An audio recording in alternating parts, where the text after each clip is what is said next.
Hello, beautiful people. You're welcome to the very first episode of the Speed Talk. As I told you, speed is not all about just moving fast. It is about courage, resilience, determination, and the people who dedicate their lives to it. So it is me, Shantal, your host, and every week I'll be giving you every episode with the beautiful vibes of the legendary personalities in the world of speed. That is motocross, motorsports, swimming, athletics, aviation, and very many others that you know outside there. And today, it is fire, because I have a very strong man who commands speed in our country, in our nation, not only in the world of speed, but also in the world of politics, in the world of, I don't know, it is much. But today, ladies and gentlemen, I won't say a lot, but please join me and we welcome Honorable James Akena. I'm Jimmy Akena, also known as James Akena. Normally known for politics, but also have a passion for motorsports and most especially motorcycles. It has been a lifelong passion, and it's something which I have been exploring and working towards throughout my life. Honorable, I forgot to ask, how are you doing? I'm okay. That is good. So the very first question is going to be very simple. If I give you 3 motorcycles, a motocross dirt bike for racing, and I give you a bike to ride around the world, around the country, and then I give you the one for fun vibe. The people, the Gen Zs of this era call it Shabas taken.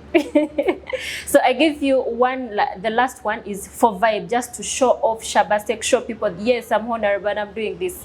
Which one would you pick and why? I think I'll pick what depending on what I'm trying to do. Okay.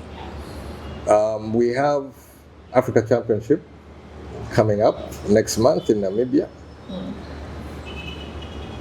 A dirt bike will be perfect for that one. And I feel I have maybe one more Africa Championship which I can try to represent Team Uganda. For personal vibe, depending on the terrain, I would love a sports bike, preferably a Ducati in red for the twisties. Hey. Hold on, Honorable. Is it because today you're wearing red and you're choosing red? So is it your color that you're moving with, that is why you're choosing the bike, or it's just red? Red has its own distinction. It has its own color. Will a red Ferrari, it makes sense. A red Ducati makes sense. I rest my case. So red has its own dynamism. So a red Ducati, I would love. Okay. I love a touring bike. Of course, like I have a BMW, which I enjoy for long distance. So I think you need to have the right bike for what you're doing. A dirt bike long distance will never work. Good street bike long distance, you'll suffer back problems. So right bike, right equipment, and right attire is what you need to enjoy riding. But you can enjoy riding in all terrains. So to cut the long story short, it will depend on the occasion. True. Perfect. So Honorable, tell us of the politics that a lot of people know you in, and maybe much of the camera stuff, or tell us who is Honorable Jimmy James Akena. I think it will be very broad, but let me remain on the area of speed. Okay. Jimmy Akena is somebody who likes speed but respects it. Oh, perfect. You cannot try to exceed your limits. You must always try to keep yourself within your limits. And when you're on public roads, you must try to obey the rules. Yeah. Because this is not only about yourself, it's also other road users. So if you're going crazy, you'll be a danger not only to yourself but to others. So you need to respect the rules, you need to respect other users, and that's why we try to do racing according to rules and try to put safety first. Okay. But the nature of the sport, because you're using high octane machines at high speeds, danger remains. But we can only do mitigating issues of making it as safe as possible. Okay. So I'm somebody who loves the speed, but speed with caution, speed according to the rules. That's when you can really enjoy that aspect of speed. Wow. Amazing. So, Honorable, that brings me to a question. Growing up, I don't want to say the word of you are one of the planned kids, but so growing up, when did the motorcycles first come into your life? Were you one of these kids who would, look through the windows on roadsides and admire other people racing? Yeah. Or, like what passion, who inspired you, to come into the world of motorcycling? I grew up in Dar es Salaam. We had an interest. There was no competition. Okay. There was no motocross or the like, but we had the passion for bikes. There were no kid bikes. So which year was that? In the 70s. 70s. We are not calculating your age. No, I don't mind my age. I'm approaching 60. I'll be 60 next year. Oh, wow. That's nice. So I'm not yet quite there. 59 later this year, 60 next year.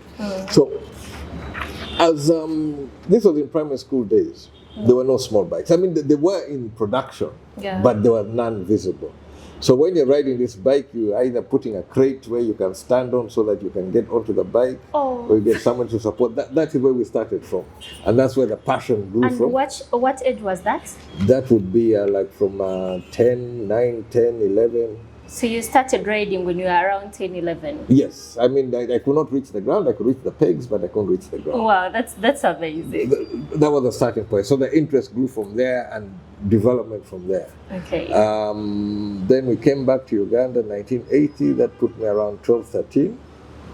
The first bike we got when we came back was a scooter, a 150 scooter, red, of course, in color. Your color, we can't forget. And I used to ride this with my brothers, so we rode around. Then I got my first own bike was in early 81. Do you remember the first bike you rode? First bike I rode was Kawasaki KE100. Wow. Second bike was a DT125. And we used to ride those, because those ones we were able to hire. There was friends of ours who had the hire service. So we'd put money together, get a bike, fuel it so you get a chance to ride. That was the beginning of the riding. First bike I owned myself was a 50cc Honda PX50, cross between a moped and a bike, but didn't have the pedals. Then after that I got a Gilera 125. That was late 83. Now this was where I was now 15, 16, and you're growing, you're becoming a big boy. I'm becoming a big boy. I wanted to race, but I did not get a race bike. The bike which I wanted was, at that time I was obsessed with either Honda or Suzuki 80cc, but I got that 50cc. I couldn't race. So you particularly wanted to race on a bike that you really wanted? A motocross bike. I wanted a motocross dirt bike. The bike, the 50 I got was not a dirt bike. It was a street bike with lights, indicators, and the like. So with a friend of mine who we had school together, we used to share. He had a Kawasaki KX80. So we could share for practice, but you can't race. If you're the same age, in the same age group, using one bike, it's not possible. Yeah, and there are different classes, yes. But we were in the same class because we were the same age. So I could only practice on his bike, but I couldn't race. So but later, for him, he would race? Yes. Oh, perfect. This was in Kenya. He would race, but I couldn't race because I didn't have the right bike. I had the equipment, but I didn't have the bike. It's all right. The bike I got in 83 was more of a trail bike. Almost off-road, but with a small light in front and indicator. You still get quite a few of those ones. Then that changed my scope. It took me more on street riding and riding with friends, going all sorts of places, and we could do dual, a bit of off-road, a bit of on-road.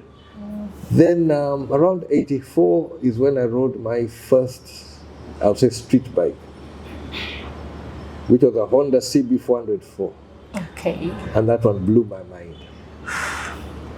At that stage, I was obsessed with the Paris-Dakar bikes. We used to have the 600 Tenere and things like that. That was the direction I was going. But when I rode this 400cc 4-stroke street bike, it was on a higher level. The acceleration was something else. You know, we love the dirt bike acceleration, that big. But then I rode this 400cc and it could just, it changed the whole dynamic. From a single cylinder bike to now 4-cylinder, it changed my scope. I started now thinking about big bikes. Directions had to change. I dreamt of the Isle of Man, which is one of the most difficult races. So to cut it short, Honorable, when do you start riding motocross? When do you get to the track? The track actually where I competed was as a master. I didn't get a chance to compete in those earlier days. Then later on, I was able to introduce my children into motocross. That took me back to the track. So in the course of being in the track with the kids, I also now took up a bit of riding, which helped with the fitness and spending time with the kids. Motocross, I found, is a family affair. Yeah, I think you've seen it. You find families together, spending time, developing those relationships. So while I was doing that one, it put me back on the track. Then when I had an opportunity to ride for Uganda, which country was that? The first film I rode was here in Uganda. Oh, yeah. That was, I think, 2022. I rode for film. I was able to give Uganda 34 points. Oh, beautiful. So the grand total. So, but it wasn't easy. The preparation was not okay. The roads. No, I had an accident. I had 2 small fractures in my right foot. Before I actually talk about the accident, because I was going to bring a question. In the world of speed, if we look at the motorcycles, at least everyone has fallen. So which one has been, or which one was your funniest crash, the funniest one? The funniest crash was on the 50cc. I mean, we looked at it as something, you know, underestimating it.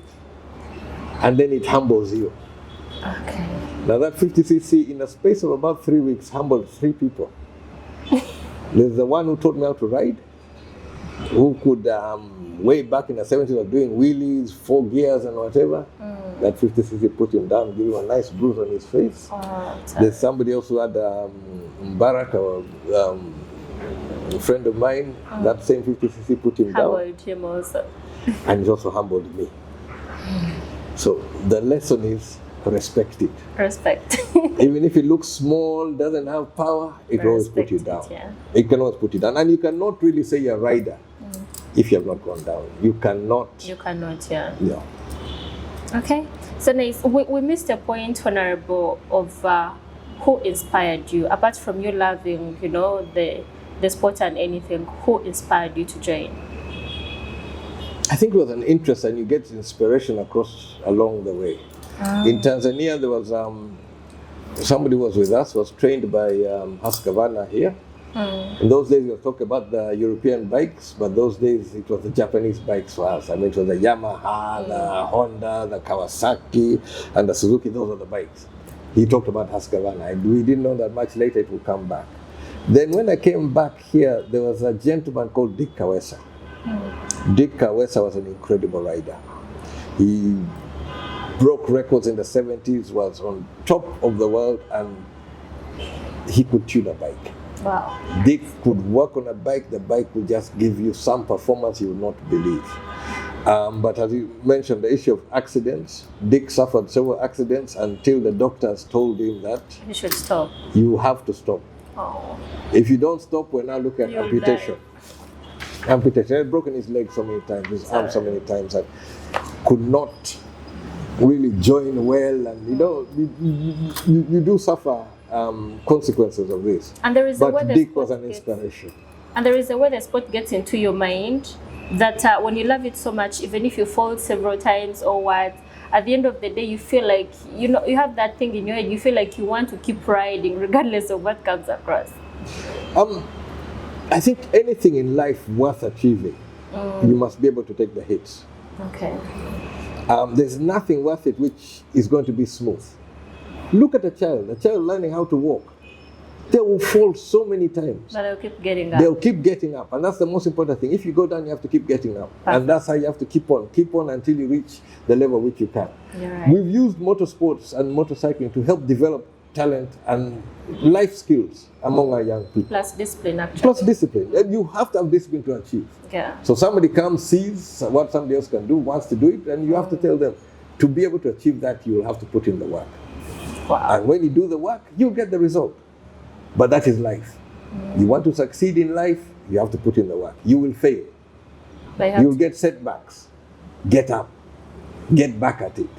Analyze what went wrong and see how you can improve. Get lessons from others who know. Others watch others who are able to do. That is the lesson which I'll tell everybody in life. You want to succeed somewhere, put in the effort. If you expect that you succeed from the beginning, it's not what you're supposed to do. It must be challenging and must also push you to achieve more. That's right. Thank you so much, Honorable. That takes us to just quick fire round.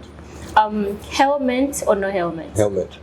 Night ride or day ride? You must be able to ride in all weathers. You know? Where I come from, you avoid as much as possible night ride. But you must be able to ride in all weathers. Road bike or motocross? Road.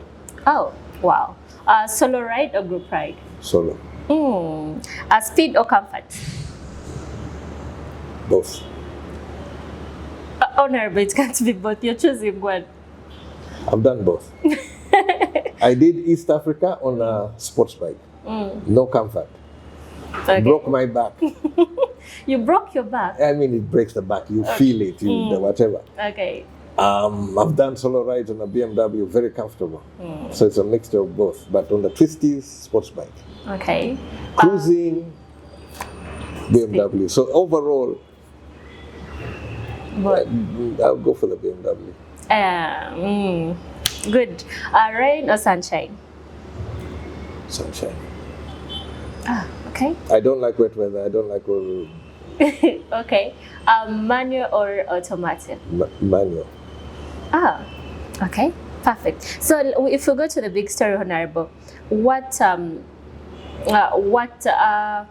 point, the biggest one that has really, I know there are several, but that particular one that has really made you fall in so much love for motorcycling? It's not something I can truly explain. But when you're on a bike, there's something which happens. Okay.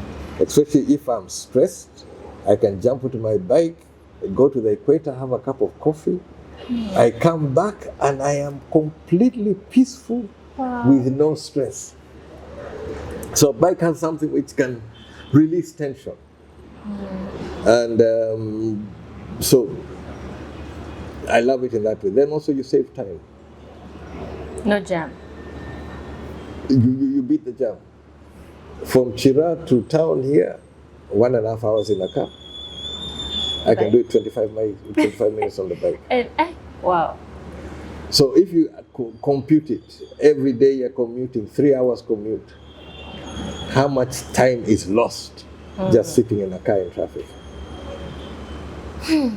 Perfect. My pickup point is the soothing, the relaxation that it gives you. It's something that is way too good. It is worth everything. It's worth. Wow. So another point, Honorable. What's a very important part, that one point that you can pick out that riding has taught you about life?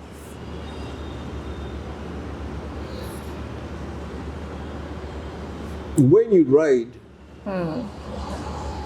you may get the feeling that you're king of the road. That's dangerous. But you quickly realize that you are not. Okay. You find the bigger the vehicle has less respect for the smaller. And therefore on a motorcycle you're considered right at the bottom. So people do all sorts of things without concern or without a lot of thought. So you have to be not only self-conscious, but you have to be conscious of your surroundings. So in life, even if you have the right of way, You're doing the right thing, you still have to pay attention to what's going on around you. Yeah, that's true. So that you don't land into some unexpected problem. Yeah, that's right. Thank you, Honorable. So if you could relive one point in your life of riding, which one could, if you could relive one ride in your life, what could it be? About 3 weeks ago, Okay. Uganda bikers went across Europe. Yeah. They went through the Alps. They were able to hire the bikes, whichever bike they wanted. How did you miss that? Politics. Politics. I was dealing with politics at the time when they had this journey, 2-week journey across 6 countries. I've been watching it. Riding through the Alps. I would have ridden on a Ducati Multistrada V4. Sorry. I missed it. Sorry. Sorry. That's a regret I'll have. But because of the politics, I couldn't make it. Hopefully, I may get another chance to. Yeah, it will be there. To get such a ride, but there's also an issue riding with friends. I've ridden with Uganda bikers, safety first. There's consistency. There's looking out for each other. It would have been a beautiful ride with great people. It's alright. But because of politics, I hope maybe next one maybe be better. It's alright. It's gone, but we pray maybe another comes up, and you prepare a little bit earlier so that you don't miss it. I was prepared, but the politics came. Politics. And primarily, I'm a politician. So you had nothing to do. Biking is more of a passion, of a hobby, than other responsibilities, but primarily I'm a politician. It's like, Honorable, have you ever looked at a situation while riding and you get that feeling that maybe you may not make it back home? Yes. Which one was that? I have ridden with different people. And there's some people I will not name, but their riding style, their riding ethics, their risks, risk factors which they take, made me extremely uncomfortable. Oh, sorry. Because these bikes which you're riding have extreme speed, extreme acceleration. And you're finding somebody doing a horrific speed, overtaking on the left, doing all sorts of crazy stuff. It did not make me comfortable. I mean, when you're riding and you are wondering whether are we all going to make it, I think it's going to work out well. You see, early in my riding career, I did witness a fatality people are riding with. So I prefer to err on the side of caution. Okay. And also who I'm riding with matters. I don't like riding with people who are pushing beyond their limits, beyond their abilities, and also not reading the terrain and what is happening. Because at certain speeds you have a split second to respond. And on the bikes, which any mistake can be a very serious mistake. That's true. So you don't overcoat the danger. You don't push the limit. Yes, when you're riding as bikers, you really realize that there's a lot of divine intervention. And it's fun. It's fun, divine intervention. You keep the angels busy. But you should not. You keep the angels busy. You keep them very busy. But don't overextend that busyness. Because the angels might. They might miss. They might be a split second late. And that time. By the time you realize you'll be with them in heaven. You may. They may not be now carrying you where. That sort of thing. So you don't over push it. Yeah, I get it. Push within the limits. Have fun, but yeah. Thank you, Honorable. So 2 things. You are both in into biking and into motorcycling, the dirt bikes, and let me call it motorsports. Yeah. So, what one thing do you love about biking, and you as the president of the Federation of Motorsports Uganda, what one thing do you also love about the motocross and the rallying? I love competition. Oh, perfect. Competition helps build resilience and improvement. And it's always good when you're pushed, you find a little extra. Yeah. You can do all your training you want, but it's in the competition sense that you keep finding that little extra and just takes you a little further. So it helps develop you as a person and the sport. Okay. So I've come into Federation of Motorsports Clubs of Uganda from the side of motorcycling. I started by having my kids riding, developing the kids, and getting leadership positions within the club. Then from within the club, the federation. Federation covers both. There's a lot we can also get from motorsports, the four-wheel version, with less safety concerns than we have in motorcycling. Okay. So for growth of the sport, for the next generation of drivers, the go-karts and the cross cars is going to give us a better platform than the motorcycling. The injuries from motorcycling, it's not for the faint-hearted. Yeah, true. So talking about kids, that brings the question, as a young boy, as a young girl, because currently, actually, Uganda is leading in East Africa with the highest number of females who are riders. So as a young girl, a young boy out there watching bikers, watching motocross, watching rallying, what one thing would you want them to know first before they do anything? No, if the interest gets them, I would encourage them to try. And the people find different levels within the whole ecosystem. Somebody may come in there with an interest and end up being an engineer, or dealing with the issue of mechanics or the supply chain. So there's a lot around that whole ecosystem. Broad, yeah. It's not just the riding, there's a lot which goes with it. I mean, there's some who I've seen developing around the support systems within that one. But the whole idea of competition, it is challenges you, but you also have rules which you follow. Yeah. So the rules are set. You're competing against someone on a level playing field. The lack of equipment, those are different, but the rules set it such that competition is fair.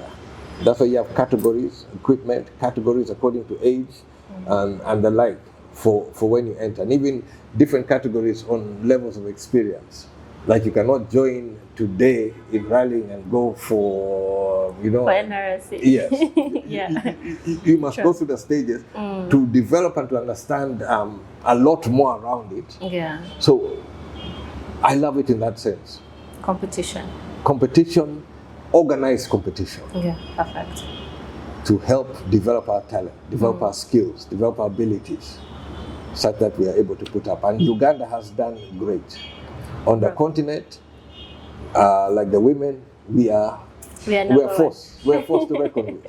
Yeah. Nobody takes us for granted. Across Africa, when it comes to motocross, we are not taken for granted. They know the Ugandans are serious, the competition is high, and we're trying to knock and push the barriers further.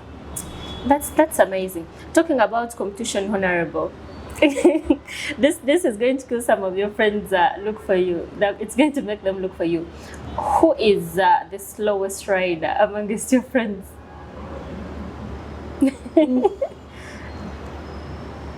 But that one I cannot really say, because like when we're doing touring, we're not racing.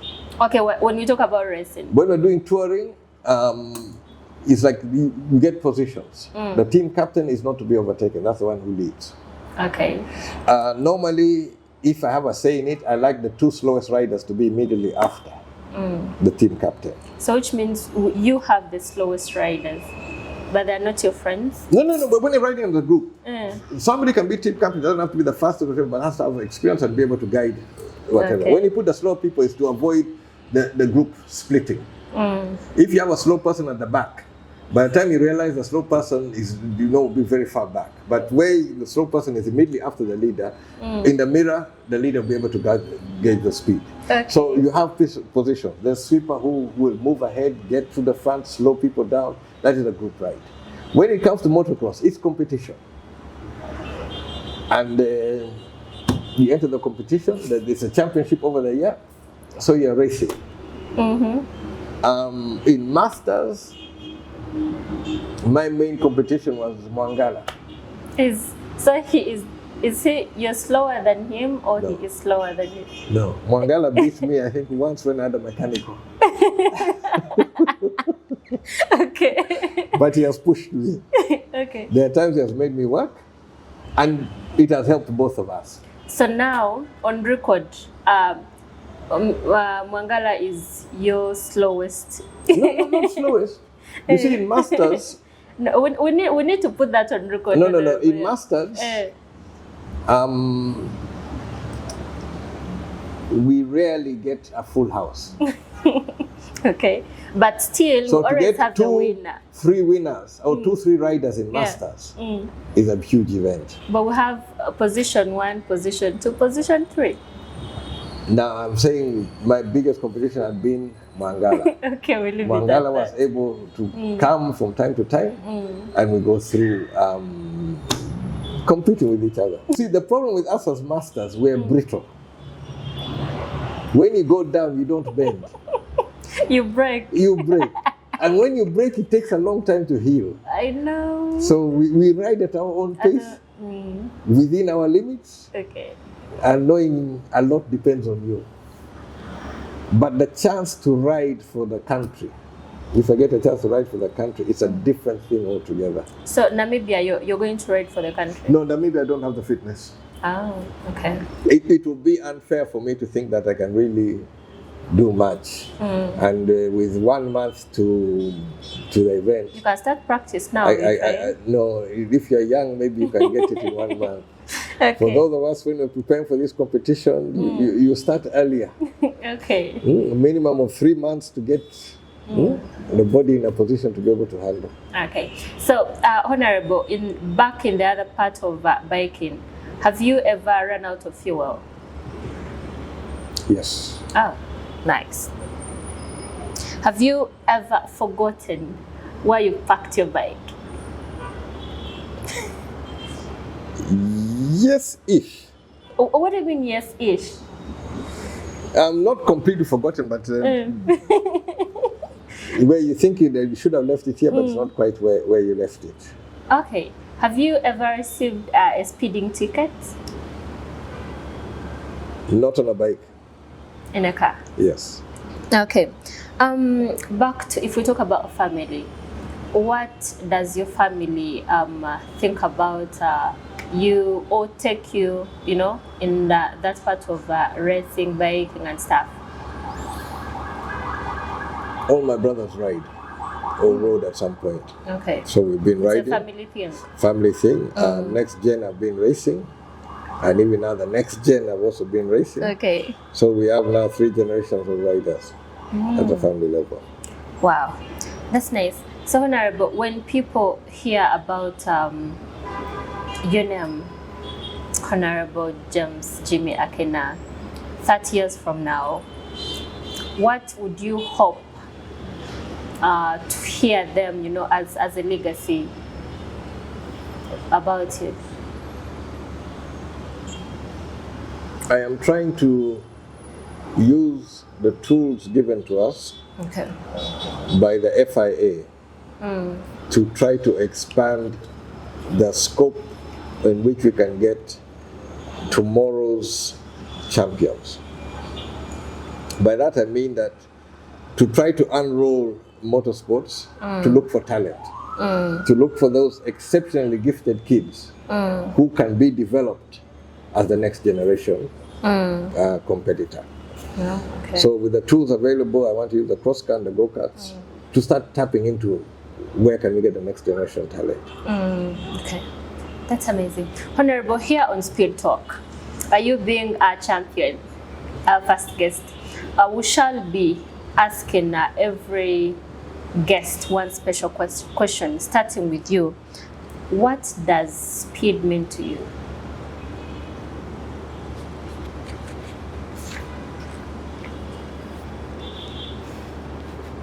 For me, speed is what you can handle within your limits. Okay. And it will be different for different people. That's right. Machinery may be the same, but it's different for different people. Okay. So maintain speed, maintain it within your limit. Thank you so much, Honorable James Jimmy Akena, for this amazing time that you have given us. Honorable James Jimmy Akena has reminded us that speed is not all about, just the machines that we see. It's about discipline. It's about respect. It's about passion, like we told you before. And it is about a lot of things that normally come with it, of the simple machines that we normally see. And like we told you, so Honorable, give us his closing remarks. I thank you for giving me an opportunity to be on this program. As somebody who is in the area where we deal with speed, but the speed we deal with is with control, with organization, with safety in mind. The racing which we do it in a controlled environment. I don't encourage people to get onto the streets and to try their things, but to do it safely, conscientiously, and with a lot of concern for other road users. As somebody in motorsports, we will endeavor to organize safe and exciting competition, where if you want to test your ability against others, let's do it safely and in an organized way. Otherwise, I wish you the best. Enjoy motorsports, or enjoy both the whole high-octane aspect around motorsports. As Jimmy Akena, let me sign off here and wishing you all the best. So if you've enjoyed today's show, don't forget to like, comment, share, and subscribe to our YouTube channel, that is KES Studios International, and on the Speed Talk. As we always tell you, speed is not all about the machines, like you see, like Honorable said. It is about a lot of things. Every speed has a story. Every legend has a voice. This is the Speed Talk, where speed meets the legends. We love you.